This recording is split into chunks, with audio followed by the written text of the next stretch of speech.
आप सोचिए, राहुल गांधी सड़क पर आकर जब बोलेगा तो आप थर थर कांपेंगे, इसमें कोई नहीं रोक सकता। आप सबसे माफी मांगना चाहूंगा, मेरे सारे नेतृत्व से माफी मांगना चाहूंगा। कांग्रेस नेता पवन खेड़ा ने अपने एक पुराने ट्वीट को लेकर माफी मांगी है।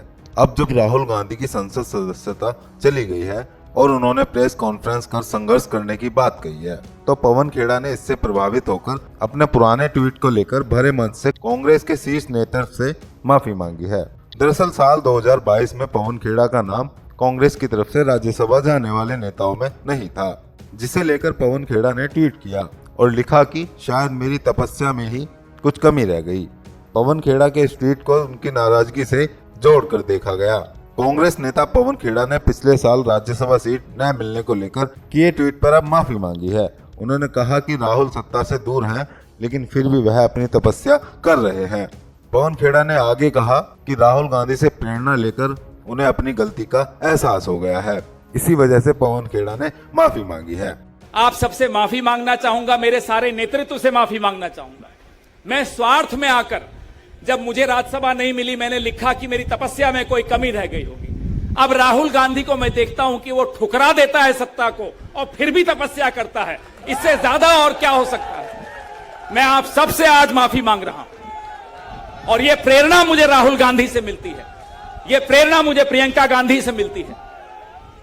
तो अब लड़ने का समय है, चिल्लाने का समय है, आवाज उठाने का समय है। सत्ता आएगी, आए, नहीं आएगी, नहीं आए, हम लड़ेंगे और हम जीतेंगे। आपको बता दें, लोकसभा से राहुल गांधी की सदस्यता खत्म होने के फैसले को लेकर पवन खेड़ा ने केंद्र सरकार की आलोचना की है। राहुल गांधी की अयोग्यता के खिलाफ राजघाट पर दिन भर धरने को संबोधित करते हुए पवन खेड़ा ने कहा कि अगर आप लोकतंत्र की हत्या करने की कोशिश करेंगे तो राहुल गांधी बोलेंगे, चाहे वह संसद के अंदर हो या उसके बाहर। जब राहुल गांधी अडानी का नाम लेते हैं तो बीजेपी डरती है, जब वह सड़कों पर ऐसा करेंगे तब तो बीजेपी कांप उठेगी।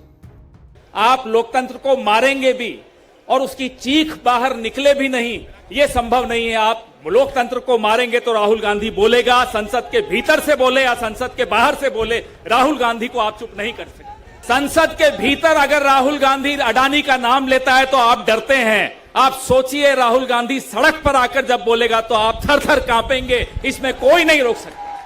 आपको बता दें, पार्टी के राज्यसभा उम्मीदवारों की लिस्ट में अपना नाम नहीं होने के बाद खेड़ा ने पिछले साल 29 मई को ट्वीट किया था, जिसका जिक्र करते हुए खेड़ा ने कहा, मैं आप सभी से माफी मांगना चाहता हूं।